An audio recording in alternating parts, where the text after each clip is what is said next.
Saquon. No, Deion Sanders' son that we're talking about.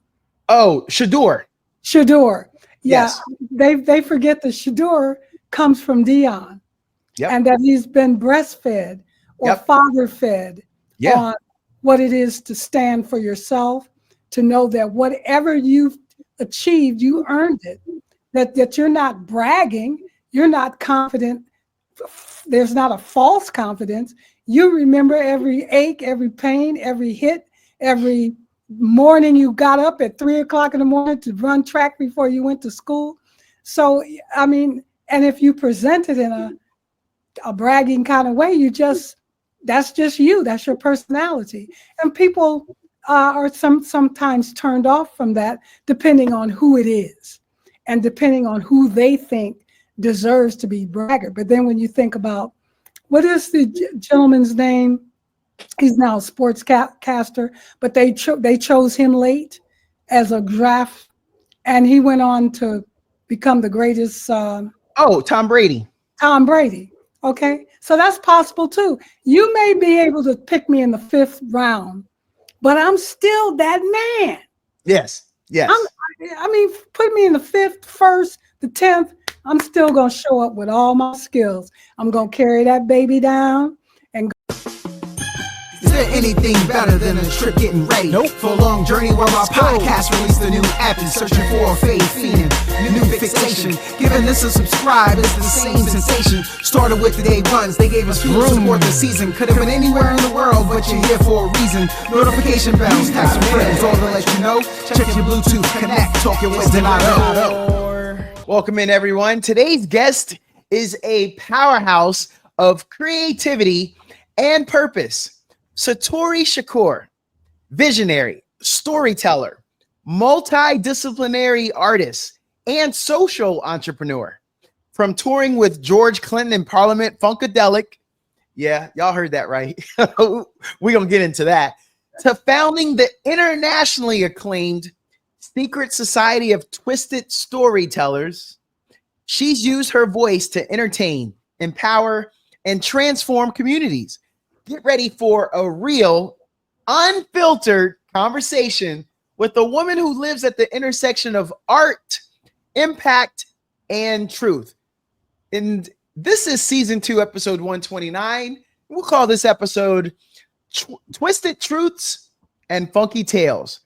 Satori Shakoor spins the real story. Satori, how are you today? I'm great on the wake of that beautiful introduction. It's a pleasure to be here and to meet you, Donato, and your audience. Yes. Oh, we're excited. I kind of want to get in. Let's start with the storytelling and creative journey. Let's start there with you. Mm-hmm. Hey, no, if there's somewhere you want to start first, okay, all right. You're the leader. Okay. and if this was a dance, I'd be a bad follower. So go ahead. I teach Latin dance, and it's funny you say that. We break it down into leaders and followers, and there are some people that don't want to be followers. And it looks like you're arm wrestling on the dance floor because you're trying to move them and they don't want to move. And so I am familiar, and I've gotten compliments that I'm a good lead. So let me go ahead and let me get you moving. Okay. I accept this dance, sir. Thank you. That's how it works, ladies and gentlemen. Satori, what first drew you to storytelling as a transformative art form? And how has that evolved since your early days as a performer? Well, I've always been a storyteller because I come from old Black women and men from the Alabama, Mississippi, Jim Crow South. They weren't formally educated, but they were masters and PhDs in storytelling. They could take something as simple as walking to the mailbox and make it sound like Lord of the Rings. Just pour these stories in my ear, and they were so rich and with visuals and images. They would imitate the characters of who they were talking about. They would show me the kind of gestures. And so my mind would interact, very interactive, would make a movie. And so I'd be making the movie of what they were feeding me. I got to know my father, who was much older than my mother. I got to know him as a younger man who could dance at the Greystone Ballroom. I would never have known that man had she not shared stories of him. So so storytelling was as natural to me as breathing. You don't as a child, you don't grow up and say, when I grow up, I want to be a breather.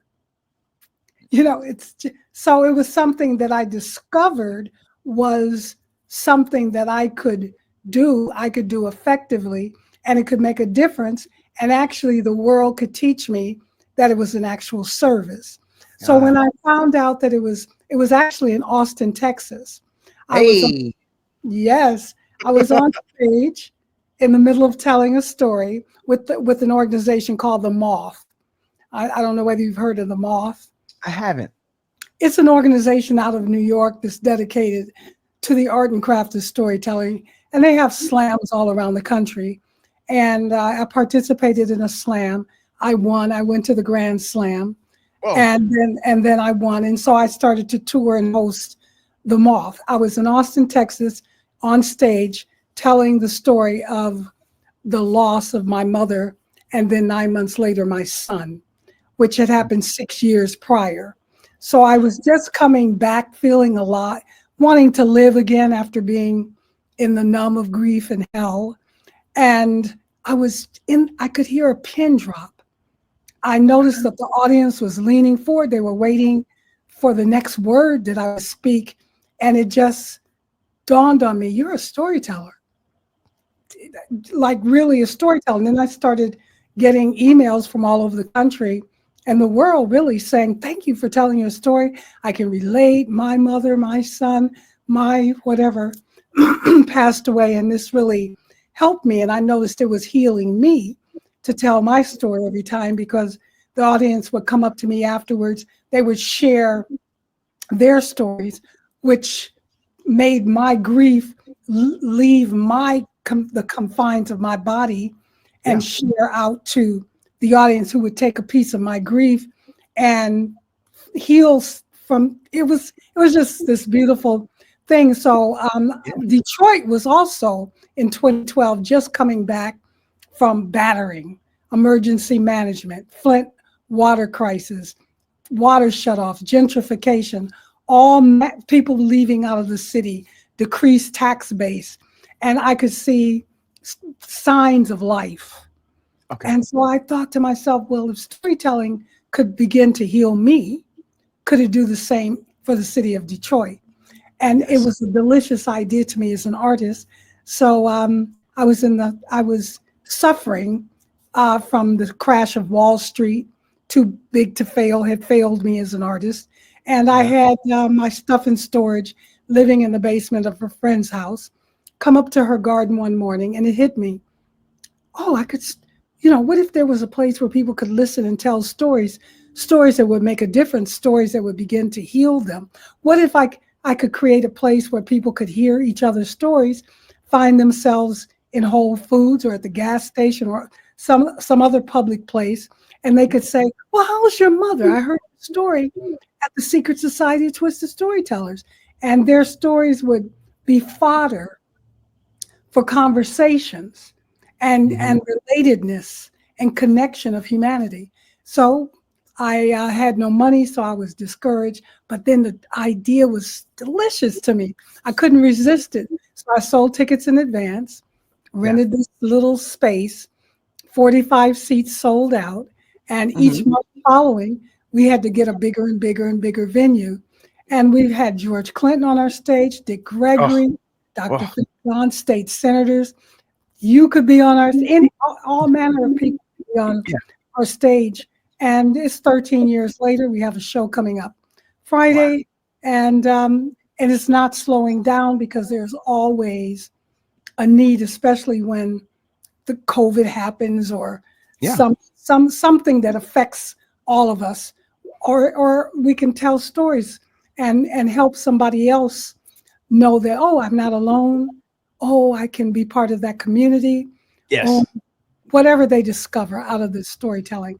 So that is my mission and my purpose and my calling. Yeah. So that's how it started. You've worn, and I've observed the transformation. Oh, yeah. You know, they tell me all the time, or they testify. Mhm. Oh, I feel so great. I'm so glad I told my story about my dad. He's passed now, and I can share my story digitally because we videotape everything. Okay. So You've worn many hats: singer, actor, comedian, producer. How do these different creative identities influence the stories you choose to tell today? well, as a singer, you tell stories with melody. You tell stories in harmony with other people. As an actor, you tell your story, which contributes to the larger story that's being told. And you have a cast along with you supporting your narrative. As a director, you get a story, and you help the storyteller and the audience see the greatness of that story, or of that person telling the story. As a producer, you make possible where people can see that story, or if people see that story. And so it's different ways to bring the story to life, to birth the story. I call myself a midwife of stories. I like how you broke that down there. You went from the singer to the actor, the producer, the comedian. I was about to. So as a comedian, I discover my journey in developing myself as a comedian, that the requirement for a comedian at that, when I was, in the early 90s, you had to make a person laugh every 7 seconds. That was going to be your set on TV. And I was a storyteller. So I developed my bits to satisfy that requirement. But I also would do my bits, prove I could make you laugh. And then I would tell the audience, now I'm going to tell you a story. And I noticed they would sit back like little kids. And I tell them, I promise you're going to laugh, but when, I can't say. Yeah. And I tell them the story to earn, because I didn't want set up punch. I didn't want to have to be tethered to that. Yeah. So stand up is short form storytelling, but the requirement is that you laugh. Now comedy, I noticed, is it's different. It's all kinds of approaches to comedy, and you may not laugh at all. You might just go, damn, Dave Chappelle just said something profound. Yeah. And that's comedy, Yeah. No, it is. That's a great way to think about it. I agree. You can you might not be laughing, but you might say, yeah, that's right. Oh man, I never really noticed that. But that's the pleasure. The pleasure is maybe finding agreement. The pleasure might be in being seen. I feel seen. Satori's getting me. Everything she's saying right now. So yeah, I see that. Satori, you already, I'm not even 3 questions in.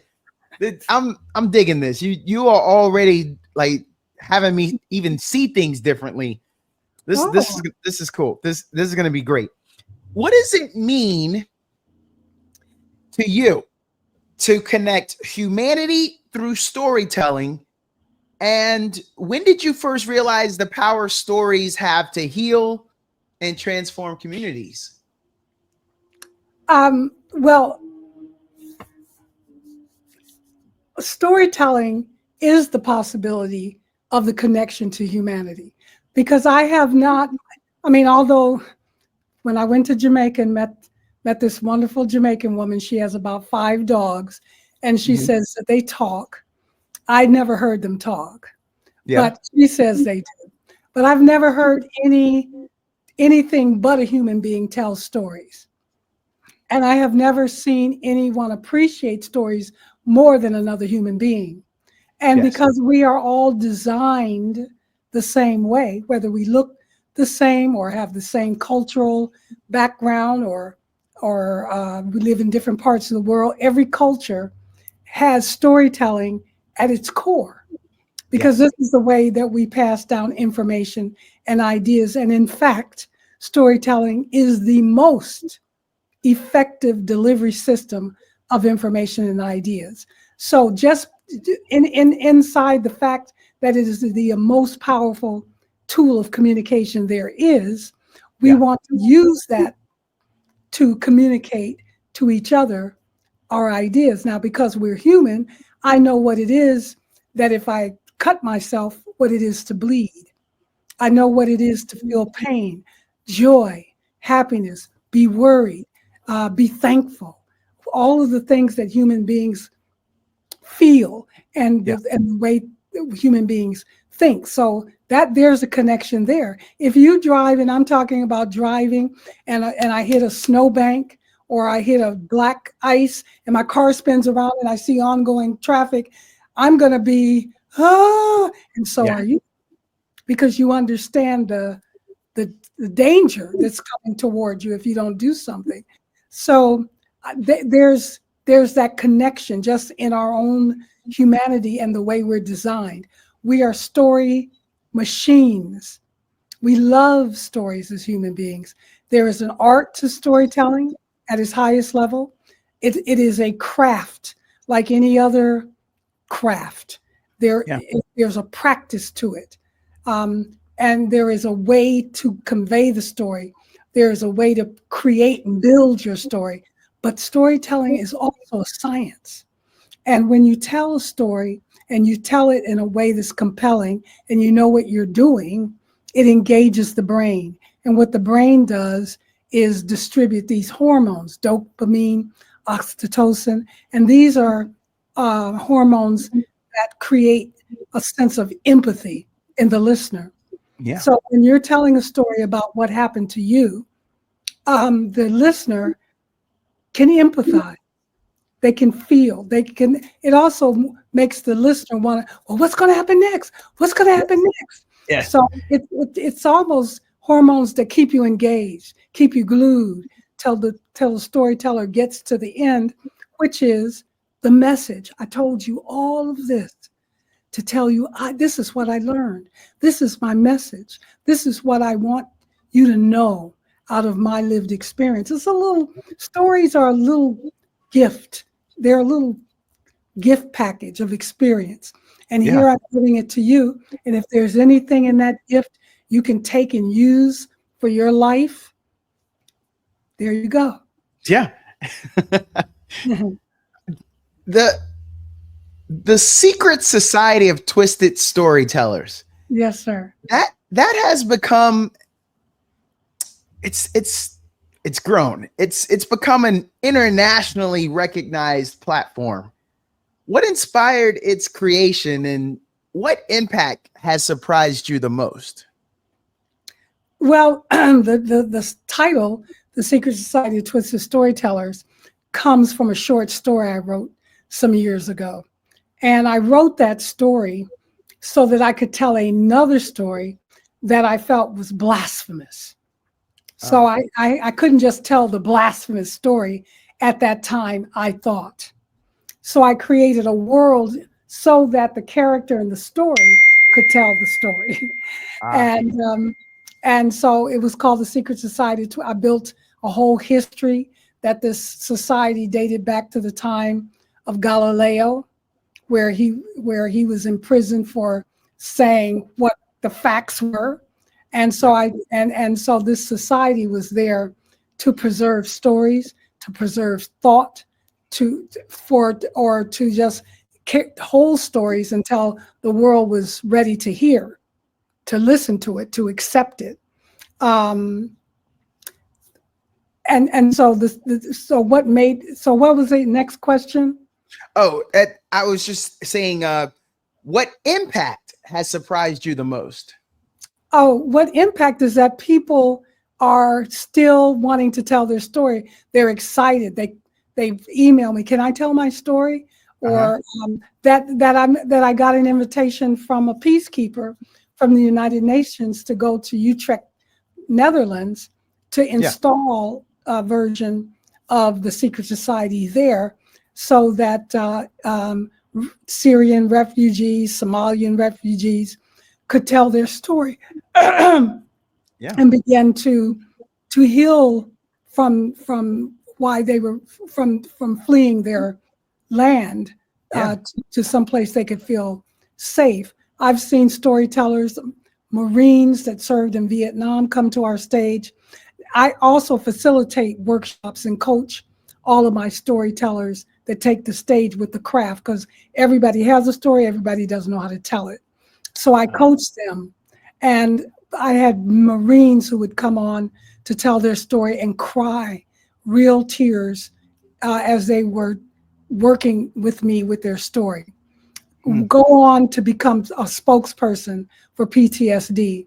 Others who have come on stage and been contacted to do commercials for banks or other things. People who have met their mentors at our live performances. Because if you don't tell your story, you're someone who looks good, looks interesting, smells good, but we don't know you. We just have questions. So once you tell your story, then there's, I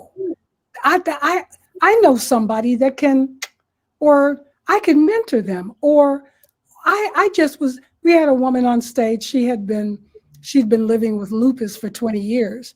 And a woman happened to come who had just been diagnosed that week with lupus. So she could actually pull her aside and say, well, what's going to happen to me in year 10? What can I expect? And so she has someone to say, I've been here 20 years with lupus. Yeah, you can get through this. Or a man who was in prison for 36 years for a crime he didn't commit, and finally was released and has no malice in his heart, no bitterness, speaks all over the country about it. We've had Shaka Sangor righting our wrongs. He went on to become someone that Oprah said was her best interview. And he wants to come back and tell a story this year. He has another book. And so I can tell you many, many stories about the storytellers who have taken our stage, how their lives have completely changed out telling their story, because you get up there, you tell a piece of your life, and people give you a standing ovation.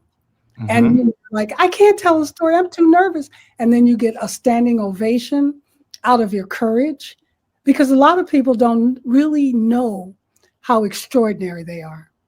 I have to tell people when they come to take the stage and I'm coaching them, did you just hear the story you told me? Don't you see how extraordinary you are? Oh, I didn't think of it like that. I just thought.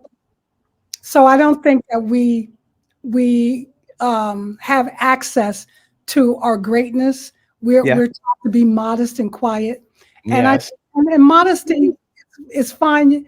But if you don't acknowledge your gifts, you don't acknowledge certain things about your growth, then how can you be in a position to be grateful? And to be able to be grateful is one of the most humbling, submissive. I'm not a religious person, but I don't have to be religious to know that gratitude is it's a feeling. It's a space of submission that I think as human beings that it's important to posture. Yeah, it is. It is. You just gave me a whole thought process of like a whole different way. I need to write this down for another podcast. Just about humbleness, humility. It's just, I wrote it down. I mean, that's a whole nother day. So thank you for that. How do you choose the stories or storytellers featured in your shows? And what makes a story powerful in your eyes? I select a curatorial theme. So for example, Friday's theme is Monumental Mama. So the stories would be around that. Either it's something around how you're a monumental mother, or honoring a monumental mother, or I wasn't a monument. The stories are shaped around that. Yes. And so sometimes I go after a storyteller who I know has that kind of a story, or people will email me and say, I would like to tell a story. And I look to see, because they submit a synopsis, and I look to see, but I don't audition storytellers, because I know that if they already have the story, they've already have the lived experience, I can midwife the story out of them. What makes a story compelling, you say? Yeah. What makes a story powerful in your eyes? That the storyteller is vulnerable, that they're honest. And if they're vulnerable and honest, then they're believable. And if they're vulnerable, honest, and believable, that makes their story powerful, because because we've all had experiences. If we've lived we've all had experience, even if we can talk, if we can shape language, then we have a story. Yeah. And so I think that being alive and not understanding how this, we look at the world and we go, how is that bird? How is that sun? How is that sky? How am I? So to be able to share a bit about who we are in our lives, to celebrate life and our lives, which are like a blip, like they say, that little hyphen in between your birth and death, that hyphen is your story. And so between the time you're born and the time you're not here anymore, that's power, that you made it and you sustained your life to a point where you've had certain experiences, good or bad, painful or joyful, that you came here and absorbed what it is to be vulnerable in these bodies. Mm-hmm. So what makes a story powerful is the human being that's telling it. Yeah, I see that. What's a moment from the secret society that still gives you chills or changed your perspective forever? Well, I have the benefit of working with 4 new storytellers every month. So I'm blown away before the audience. But there was a story recently told on our stage, and this is Mother's Day. So happy Mother's Day to your mom and your wife and anybody else that you celebrate as a mother. A story of a woman who came home from work. Yeah. Her husband was there, and I guess they didn't have a good relationship. Okay. She went to sleep. He woke her up, and the next few hours he proceeded to murder their 4 children. Golly. And she emailed me. She wanted to tell her story. She told her story last month, called Warrior Women. So it gave me chills that she was able to stand and tell a story of the murder of her 4 children. But not only that obviously she'll never get over that, but how she's started a nonprofit to help other mothers and parents who have lost children. Yeah. And to avoid getting into relationships where red flags can be acknowledged, and you can do the work to handle not putting yourself in a position to be harmed. I could be one of your storytellers on that. Oh, okay. I'm in a good one now, but the road I got, oh man, blew through a bunch of red flags time and time again. Yeah. You know what? You just gave me something. I should do a thing called red flags. Yeah, you should, because we ignore them. You know, now that I'm in a good place, I have single friends, I have new relationship friends, and I be telling them, yo, the red flags are there. You seem like you choose to ignore them. Because I always wonder, Satori, when you're in a bad relationship, since this is my example of the red flags, why don't your friends jump in and tell you, especially after the fact, when they always tell you, I knew he wasn't good for you. Wait, did you tell me? Could you have told me? Why were you afraid to tell me? Or in this point, Satori, sometimes they tell you and you don't even listen. You don't want it. So yeah, all that applied to me. Hey, you should do the red flags. Okay, I'm gonna do it. Thank you very much. That's gonna awesome. be a theme. You gave me some, I gave you some. That's the way it works. Yeah. So the reason I hesitated, I didn't want to go like far into it. I didn't want to be a storyteller. But when you said humble and humility, there was just a young man, Deion Sanders' son, if you're familiar, if you follow sports. And there are a lot of people say, oh, he needed to be humbled. And I allege that it was a conspiracy of the NFL to have that young man wait that long, and for the team that would have got him to eventually have gotten him, as in, hey, man, no one else is going to take him, gentleman's agreement, but we're going to let him sit and stew until the end, until we break him down, so that when he is drafted, we got a shell of that confidence that he's been waving around in our face. I think that. And so and a small portion of the money. Yes. Oh, he lost $40 million. Yes, he lost $40 million. And you know, Satori, I believe that it comes down to I know a lot of people are afraid of confident, high self-esteem people. You're afraid of them, and that's why you don't like them, because they're exposing your weaknesses or how shallow you are. And I say afraid. Maybe we can name it something else, but what do you got against that person, especially if you've never met them and engaged with them? How do you hate that they're confident?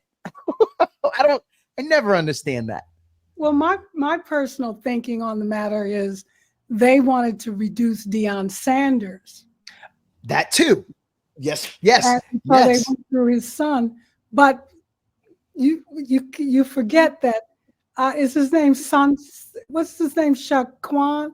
What is his name? Saquon. No, Deion Sanders' son that we're talking about. Oh, Shakoor. Yeah, yes. They forget that Shakoor comes from Deion, and that he's been breastfed or father fed on what it is to stand for yourself, to know that whatever you've achieved, you earned it. That you're not bragging, you're not confident. There's not a false confidence. You remember every ache, every pain, every hit, every morning you got up at 3 o'clock in the morning to run track before you went to school. So, I mean, and if you present it in a bragging kind of way, that's just you, that's your personality. And people are sometimes turned off from that, depending on who it is and depending on who they think deserves to be braggart. But then when you think about, what is the gentleman's name? He's now a sportscaster, but they chose him late as a draft, and he went on to become the greatest. Tom Brady. Tom Brady. Okay, so that's possible too. You may be able to pick me in the 5th round, but I'm still that man. Yes. I mean, put me in the 5th, 1st, the 10th. I'm still gonna show up with all my skills. I'm gonna carry that baby down and go do my thing and get my touchdown, sir. And the 40 million will be added unto me. You're getting it. You'll get that. He's gonna get that money the moment we get the opportunity to see them skills, because he is dynamic in sales, like his dad, salesmanship. I mean, because Coach Prime, he's doing Aflac right now. with Nick Saban. And if you notice, Nick Saban is a strict, kind of close to the vest, kind of low energy kind of guy. But in that commercial, they got Coach Prime. And when you put that together, you got this happy medium, and it's successful. If it wasn't successful, Aflac would not have the 30 commercials they got of those two together. And now KFC has Deion Sanders in his family because the last name is Sanders, Colonel Sanders. So the young man gonna get his money because to your point, you said it yourself, he's breastfed by Coach Prime. That's all there. Satori, you better stop. We're gonna bring you back when I do a sports show. We're gonna bring you back on some sports segments. But Satori, I want to go off to a side part of that. I heard it ain't tricking if you got it. It ain't bragging if you could do it. And how about it ain't cocky, it's storytelling. Case in point, I did something recently and I want to make a big deal about it. And the part of that is because I'm mad that it took me this long in my life to do it. I wish I would have done it earlier, but I was in all them bad relationships. I was distracted, but I finally did it. And what I thought was, no, I'm gonna share this with at least my circle. I think my circle needs to hear and see this. And the more I told people, the bigger responses I kept getting. You know what they kept telling me, Satori? What's that? How did you pull that off? I got 3 kids, Satori. I coach sports. I told you I'm happily married. I got the bomb chick right now. I'm happily married. Can't spend enough time with this girl. She says I'm her stalker, but that's her fault, Satori. Satori, you don't marry your stalker. That's her fault. But talking around the house, huh? But with all the stuff, I got a full-time job. I do this. I do 2 radio shows, a sports one and a regular talk show. So all my friends are like, wait, so how did you do this big accomplishment I just did? And Satori, I remember a lot of people have been saying to me, man, I've been wanting to do that for years. And now I see that I could do it because look, you just did it. You got 3 kids. I only got 1. I don't coach like you coach. I don't do I'm not on a radio show and doing the podcast. I go home, I play a little video game. I'm around my wife and that's about it. And what I have done now is I've empowered people. But what I thought I could have thought is, nah, man, it's just bragging because only 7% of African Americans in this country have done what I just done. Only 13% of white Americans in this country have done what I've done. Notice how it's double though, but that's a whole nother, hold on. Let me write that one down too. 7%. I'm just writing 7%, 13%. We're going to come back to that one on another episode. But now I'm empowering because I shared my story. If I would have held it close to the vest, if I would have stoked my true nature, I don't think I would have motivated at least 3 or 4 people that it seems like I've motivated. So what's the difference, Satori? Exactly what I said earlier. Until you tell your story, you're someone who looks good and smells good. But when you tell your story, then you open the possibility of inspiring, motivating, leading by example, giving support and validation to somebody else's life. And when they look at you, they said, if you can do it, I can do it. I didn't know you did that. How did you do that? Then you get enough people asking you, how did you do that? Then of course, that becomes a possibility of a seminar. Yes. Of a speaker, of you joining a speakers bureau, touring the country, having bigger platforms to inspire. So the more you share, it's not bragging. It's what you did that other people are hungry for to learn. Like the person who said, I come home, I play video games, and I hang out with my girl. They obviously want to do more. Play video games and hang out with their girl. Yes. If they're hungry to do it, they have the dream, but they're not confident enough. They haven't seen enough examples of the dream being realized, and you become that possibility for them. So that's why I say, even though you're scared, your knees are wobbly, tell your story. Just tell your story and watch people open up. And the more vulnerable you are, the more honest you are. And because people are afraid. All human beings get stopped in life. They tell themselves stories about how I can't do it. I'm not good enough. He's better than me. She more beautiful. That, I don't have the money. That they give themselves stories to support them not going forward. So I was in a seminar, and the homework was push past where you ordinarily stop, and I was stopped. So that's what I noticed. I'm gonna do my homework now. Stand in front of a pita place in Midtown Detroit. Yeah. Call Dick Gregory's agent's number. And she said, "Oh, Dick would love to do." Now, I'd sat on that number for 3 weeks going, "Oh, he don't want to do this little show. He's too big."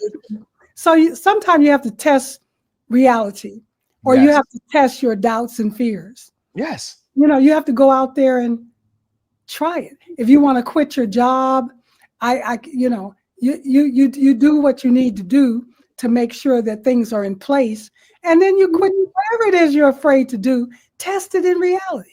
Yeah. So I applaud you. I thank you for having the courage to go out there and share your story. Now, the video game guy, every time he plays video games, he's going to be thinking about Donato. Yep. And his dream. Yeah. Let me call somebody I was afraid to call. Let me ask. Let me write a proposal. Let me try. Yeah. No, you're right. And let me get my wife and my girl to support me in it, because she's probably sitting there going, "I know he has a dream. I know he wants to do more than this, and I want to support him. Let him step out, and then I'll be right behind him." No, you're right. I mean, there's a lot of times we say, "I can't do it for him," or "I don't want to push him if he doesn't want to do it," and so they are waiting. They're waiting. They're waiting to add the flame to that rocket, but you got to stick that wick out there first. Yeah, you get light that so they can light it, and then you could take off. I just made that up on the spot, but yes, I like the wick. I like the wick, like John Wick. Yes, exactly. 1, 2, 3, and 4. And by telling that story, now they're about to branch off with this new lady action. She's an off branch of John Wick, and I believe that might be Keanu Reeves saying, "I don't know. I think I'm kind of at the end of this." And so they're like, "Okay, we have another character we can come off. You'll do a cameo, and we'll get it started." So I'm excited for that too. For all you John Wick fans out there, they know what I'm talking about. And Ryan Coogler, yay! Oh, Ryan is doing his thing. I haven't gone to see Sinners yet. Oh my goodness! I know. Well, it's Mother's Day. Maybe I can go take my wife today. Yes. Look at Satori. I've been talking to you and your people. You and me just might have to do this more often. You inspiring me to. I'm gonna write this one down too. No problem. All right. And you know what? I was just in Detroit a couple weeks ago. I went to a baby shower in Ann Arbor, and my wife is a big Eminem fan, so we took her to Mom's Spaghetti. You gotta do that. That stadium. Oh, it was good. It was good. It was a great experience. Okay. And then to be able to sit there and look across at y'all's baseball stadium. That's a beautiful stadium. I don't think people know how beautiful that. No, spoiler alert, people, they got live tigers that are carved out of stone that look like they looked at Medusa and got turned to stone, because them things look like they about to pounce on you. Yeah. And that's great artwork. And it's a beautiful park. And then the whole time, I like to dress a little bit, right? And my wife, I was like, "Hey, I need to make sure I'm on my A game when I get to Detroit. Them Detroit players, I heard they don't mess around. And she said, whatever. So we're sitting there in Mom's Spaghetti and we're looking at the stadium. And then all of a sudden, oh, cool daddy in this nice fedora, some matches. There was a red fedora, some matching red gaiters. He goes past. And I was like, okay. Then another one comes by. His lady's in a fur coat. It was a little rainy day. So she just wanted a reason to bring out the fur. But, you know, it's Michigan. So what was that? That was like early April in Michigan. It could be cold. Yeah. They go past. And then all I did is she saw him too. I saw her looking down because Mom's Spaghetti's got 2 floors of looking down. And I could see Satori, her look at me. And I was like, yeah, it proved my point. You see what I'm talking about? So what saved me was there was a soul music festival going on. And there's a concert hall like right next to that stadium across the street. Mm-hmm. And they were all walking that way. Mm-hmm. So that's what saved me. And she got to see them Detroit players. And I don't know if y'all are in the Starburst or Skittles, but them Detroit players got every color of the Starburst. They taste the rainbow with them Gators. I saw them all. That's right. I saw blue, yellow, red. Roy G. Biv. I saw. Yep. So I love Detroit. I had a lot of fun up there. I had a lot of fun. I'm gonna go to Mom's Spaghetti. Oh, I think you should. And it, especially for those listeners who are fans of him, y'all owe it to your boy, to him, to go to his restaurant. I'm a big fan. That gives me a little bit of a segue to where I want to go: social impact and leadership next. You've worked with institutions from the UN to Detroit PBS. Since we're talking Detroit, how do you balance artistic integrity with the social missions you're advancing through storytelling? Mm-hmm. Well, it's a marriage. Uh-huh. Integrity is not a moral. For me, it doesn't have to live under a moral umbrella. Yeah. It lives under what's workable and effective umbrella. So a 3-legged chair is out of integrity with its design. A chair is designed to have 4 legs, a stool, 3 legs. So if you want something to work and have workability, then you have to be committed to its design. Yeah. So my commitment is to connect humanity to the mission, to connect humanity, heal and transform community, and to provide an uplifting, thought-provoking, soul-cleansing experience through the art and craft of storytelling. So that's where I walk into rooms like that. I come on to your show and be in your presence like that. So if I'm hosting a show on PBS, if I'm going to the Netherlands, if I'm walking into a workshop to facilitate storytelling, there is no difference. Now, talking about social impact, I'm a leader. I'm a leader as my natural self-expression. I'm trained as a leader. And so that's how I constitute myself. That's how I put myself. And being a leader doesn't mean I'm in front of the room or I'm leading the charge.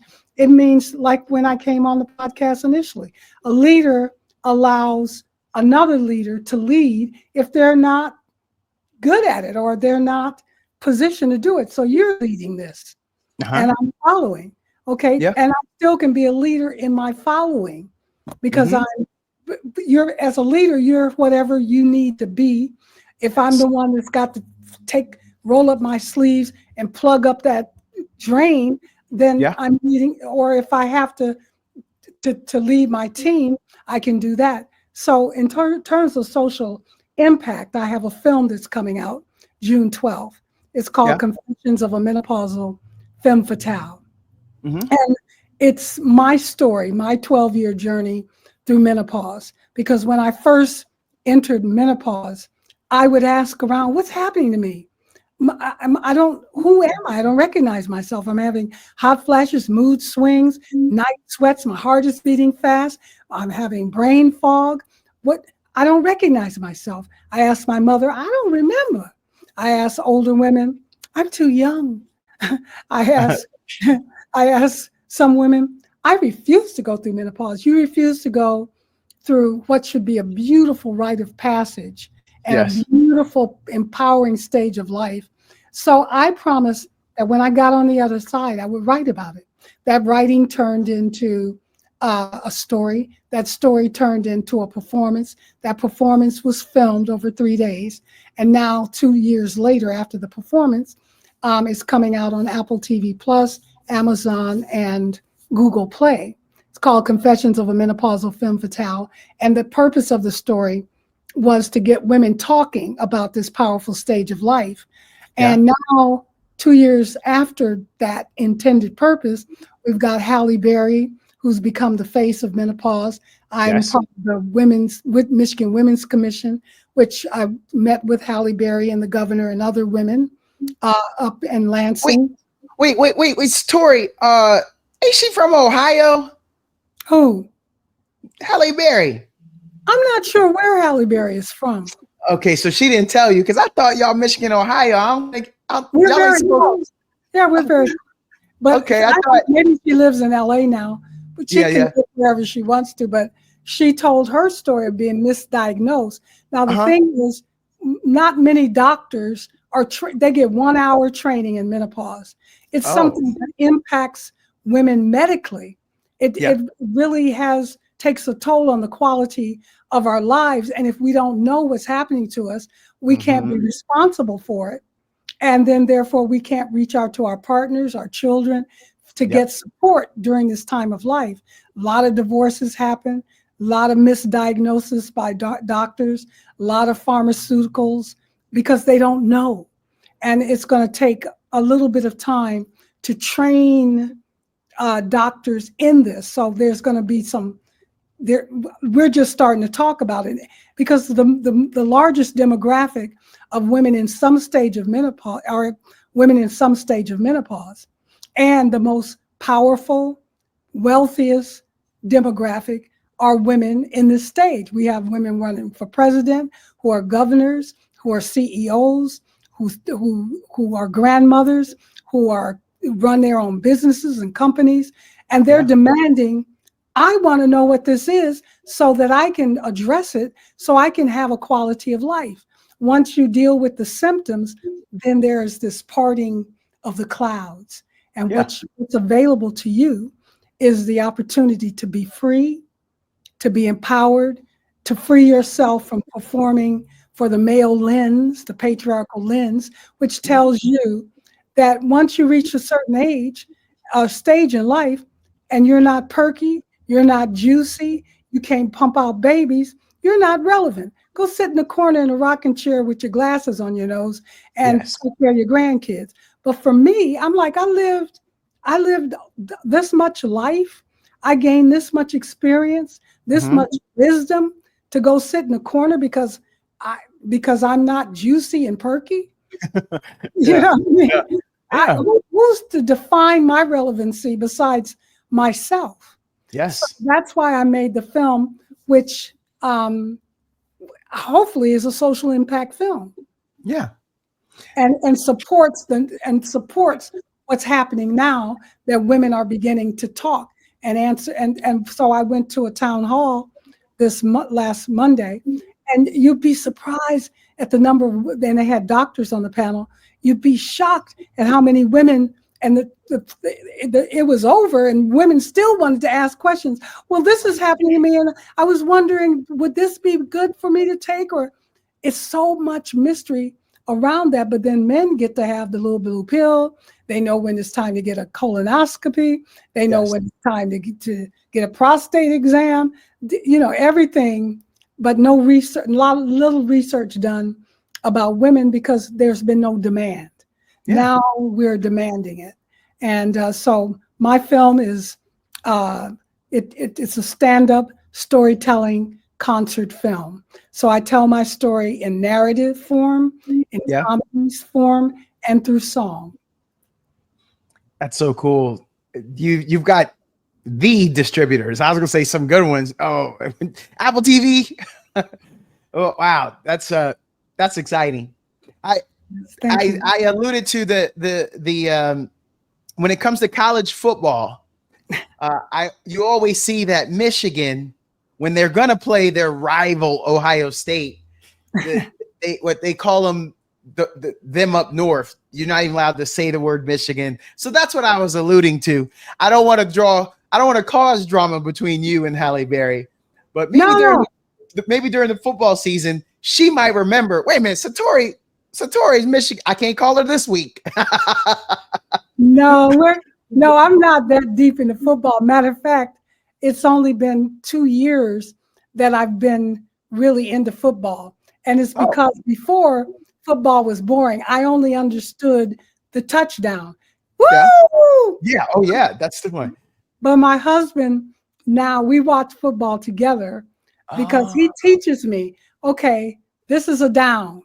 So now it's kind of like going to the casino, to the craps table. I used to only play one game on the craps table, and the other games I had no knowledge of. So now I can go, oh, did he get it down? Oh my God, I can get mad.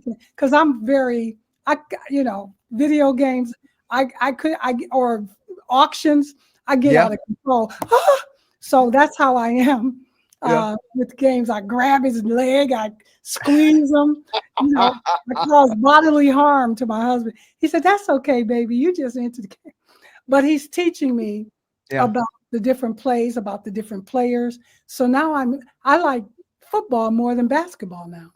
Ooh. Certainly better than baseball. Well, I think that is the consensus here in America. Football is king, and then the NBA comes in. So you don't have to feel bad about that, because it's about like that for the rest of us. The rest of us who are not officially like an NBA fan stint. If you know that you're addicted to the NBA, then of course you're going to pick the NBA first. But for the rest of us, by natural selection, we kind of go NFL, then NBA. Maybe it's because there's just not as many games, and every game means so much in the NFL season. Yeah, there's 82 regular season games in the NBA and only 17. So it's not equals. That one game matters. Every game matters. I think that's what gets us. Yeah. Legacy and reflection, as we kind of get to the end here, and I that time flew. This is great. I got more questions I didn't even get to, but when we talk legacy and reflection, with all the stages you've performed on and lives you've touched, what do you hope your legacy will be as a storyteller and change maker? I hope that my legacy will be the over 600, 700 storytellers that I have coached, and even more as I facilitate workshops at Duke University, University of Michigan, faith-based organization, that my legacy will continue through the stories I help them craft. Because even now, as I go to different events, I hear the storytellers I coach tell the stories as I coach them to tell them. So the stories, they become more confident in the stories that they're telling that I help to coach. So I can see my babies. Carrying forth these stories that are lifetime. So I want to be remembered through the stories that other people tell. Matter of fact, my business is built totally on referrals. Mm-hmm. In terms of the facilitating workshops. I've never called anybody up and tried to drum up business. I get emails, you've helped so-and-so. I love the work you did with this. I have another organization. Can you talk to Hama? So I'm always engaged in this work. That sounds like it. That's my legacy would be that I brought storytelling in this and the art form in this way to Detroit, to the world. What advice would you give to young artists, especially Black women, who are trying to find their voice in today's creative landscape? What kind of advice would I give to young women who are trying to find their voice in this creative landscape? It depends on what if you're looking for the monetary outcome, which I don't disparage at all, that we do live in a capitalist society and we do have to pay our rent and our bills. I say do what you love to do for the rest of your life. Commit to that. Yeah. I committed to that when Wall Street crashed. I had no money. I had been supporting myself as an artist for 12 years. And now I had to go back to the idea of a job. Yeah. Job that I hated so much that I took the risk and all the risk to quit and build this. Now I also say, whatever you do that you love to do, own it. Yeah. Own it full, 100%, so that you don't have to be creatively obligated to some outside source telling you how to do your thing. Yeah. That, like a Ryan Coogler, Yeah. Yeah.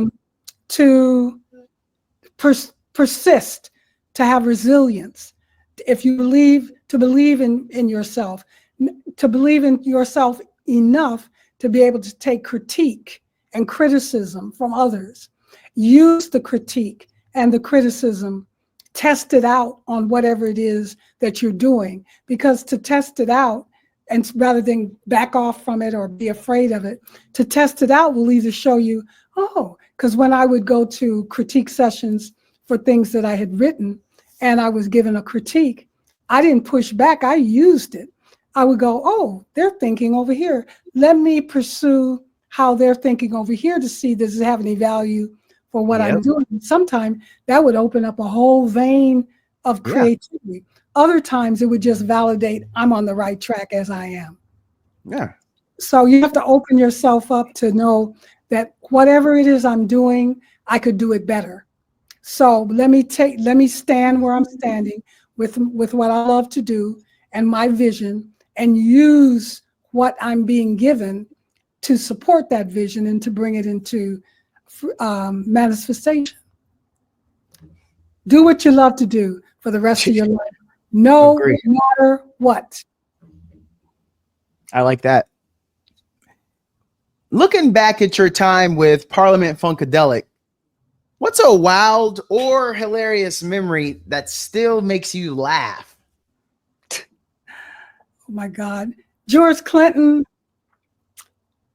Well, first of all, Sly Stone is one of the funniest people I've ever met in my life. Really? Yes. He was hilarious. Wow. And a lot of the P-Funk, they're just funny.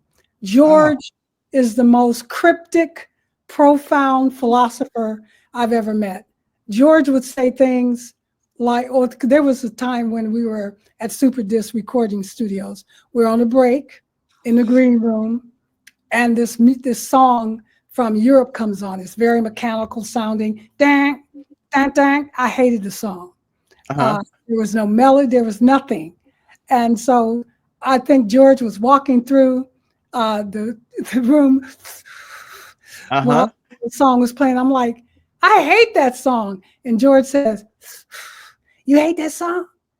If you hate it that much, you might as well love it. And kept walking. But it took me a long time to figure out what he's saying. If you hate it that much, you might as well love it. How do you love something you hate? And then I got it some years later, that if you're the same energy you're using to hate something, you might as well make a choice to love it. Now, I never did love that song, but it never gave me that visceral, I hate that song. It never took me out of living my life to comment on how much. And George would just say things like, we were in Atlanta at the Fox Theater, 5,000 seats. At that time, some people didn't believe the biggest Black rock band in the world was coming to their town. So we would head from the bus straight to the radio station to say, we're here, we'll be at the Fox, come get your tickets. Well, 500 people showed up in a 5,000 seat venue. So, it looked sparse. The band, we all were like, it's only 500 people here. And George said, yeah. So that means we got to play harder because they showed up. So I learned that no matter who shows up, you give them 100%. You give them 150, and that translated to comedy when sometimes there only be 5 people in the audience. That translated to theater when some of the actors would come off stage and go, oh, "That's a terrible audience," and I would be grateful. Did you see the guy? He fell asleep in the front row. I never saw the sleep person. I never saw any of the people that they saw. Yeah. I knew this. They were there. And if they didn't laugh, if they weren't, the audience can never be terrible. You just didn't deliver the desired result. Mm-hmm. That's it. Yeah. The audience is who comes to tell you whether or not they got what you're giving. So don't blame them because they didn't laugh or because they were tired. Maybe this guy needed to nap. Maybe he didn't sleep that night. Maybe he's an insomniac and he got what he needed. To your point, yeah. First time he had a chance to sit down in one spot because he was just running the whole time. Right. Yeah, you're right. Okay, if your life were, this will be my last question here. Okay. If your life were a story on stage, what would the title be and who would narrate it? It would be Confessions of a Menopausal Femme Fatale. Oh. And Maya Angelou would narrate it. Yeah. Perfect. I like that. I like that. I mean, there could have been no wrong answer, but that one delivered. And it's so funny though, because that is actually going to be possible for us to go to Apple TV Plus. Yes. And Amazon, you said we could also get it? Amazon Prime Video and Google Play. And Google Play. Oh, that covers it all. Yeah. whatever medium they like. Those are the big ones. Yes. For us to be able to get it. So, Satori, if people would like to stay in contact, I believe it's SatoriShakoor.com is your website. Yes, it is. And your link tree is there. I just want to say, Satori, thank you for sharing your powerful energy, wisdom, and truth with us today. It was an honor to have you on the show. Your journey and storytelling, which we just saw, continue to inspire and uplift in ways that resonate far beyond the stage. I got notes here, so I'm not saying it something that isn't true, because I wrote down 3 things here that you're going to help me with going forward. But I'm wishing you nothing but love, light, and good vibrations as you keep transforming the world one story at a time. Yes. And thank you, Donato, for having me on your show. It was completely enjoyable to me. I learned so much from you. Red flags, watch for it, people. It's coming up as a show theme pretty soon. And I appreciate speaking with your audience, and I look forward to meeting with you again. Oh, you haven't heard the last of me. That's a threat. Thanks, Happy Satori. Mother's Day to your wife, and happy Father's Day to you next month. Yeah. Thank you. And to you and yours, everyone in your circle as well. Thank you so much. Thanks a lot. All right. Bye-bye.